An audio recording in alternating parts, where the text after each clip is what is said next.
Rajwade and sons finally एक rich lavish अशी family drama मराठीमध्ये येतो आहे आणि अर्थात त्या चित्रपटाचं म्युझिकही खास असणार आहे.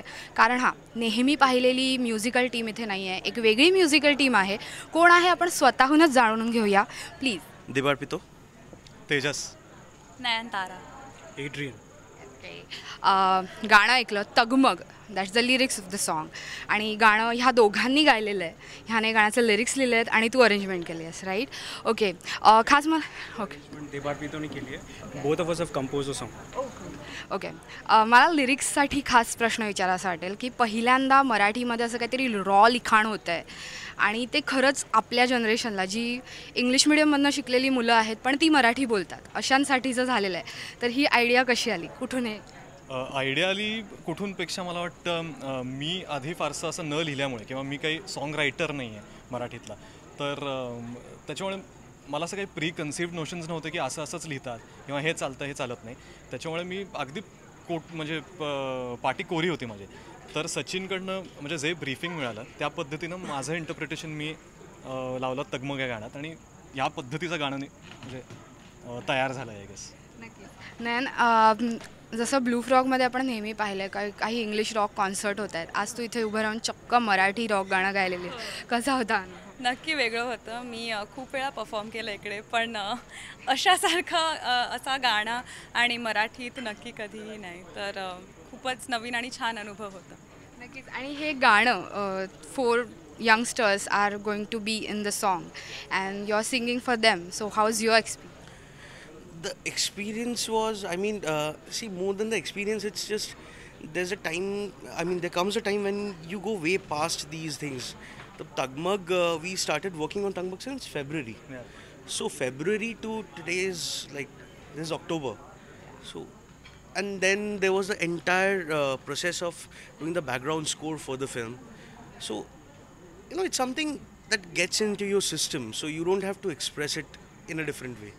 So Tagmag is something like that. Definitely. If you see हा पूर्ण प्लॉट जर तुम्ही बघताय तर तुम्ही वेगवेगळ्या बॅकग्राऊंडमधून आला आहात आणि वेगवेगळ्या प्रकारचं गाणं, एक गाणं त्याच्यात तुम्ही कंपोज केलेलं आहे.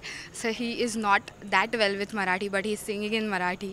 देन अरेंजमेंट गाण्याची ही टिपिकल मराठी नाही आहे, ही वेगळी आहे. तर ही सगळी मिलाफ कसा झाला? ॲक्च्युली काय झालं होतं की तेजस आणि मी we do compose songs but didn't really work on any project this big. आणि एक दिवशी त्यांनी मला कॉल केला, म्हणलं मला एक तुझी मदत हवी आणि मला हे गाणं कंपोज करायचं.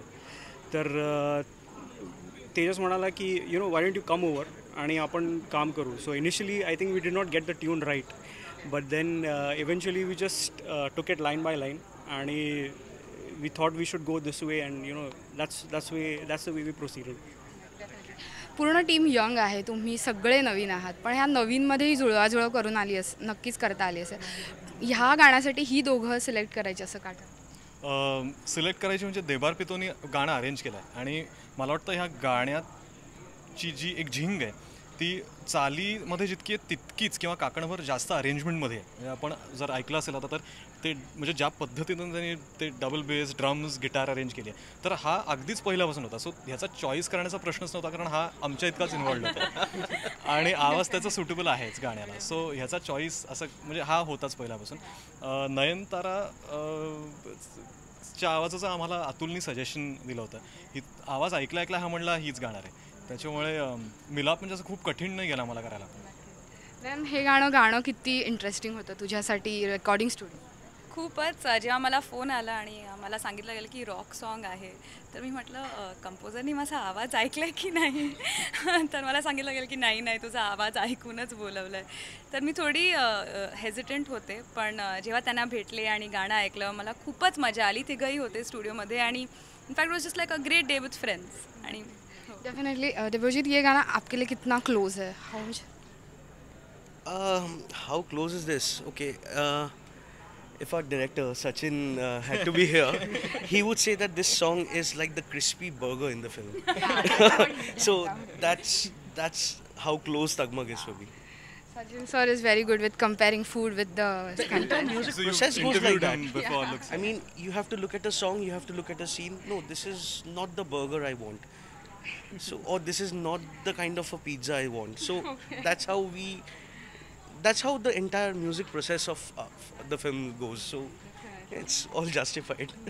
नक्कीच. एक शेवटचा प्रश्न वजा कॉम्प्लिमेंट म्हणायला काही हरकत नाही. एक वेगळ्या जनरेशनचं गाणं येणार आहे and from this song we can say की मराठीमध्ये रॉक म्युझिक ऐकणं फार कूल वाटणार आहे. सो त्याबद्दल तुम्ही सगळेजण काय सांगाल?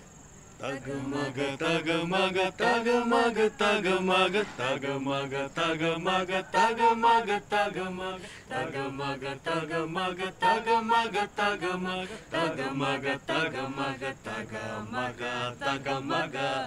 Thank you so much and all the best for the movie. Thank you. Cameraman Manjit सोबत श्वेतांबरा सावंत, राजश्री मराठी.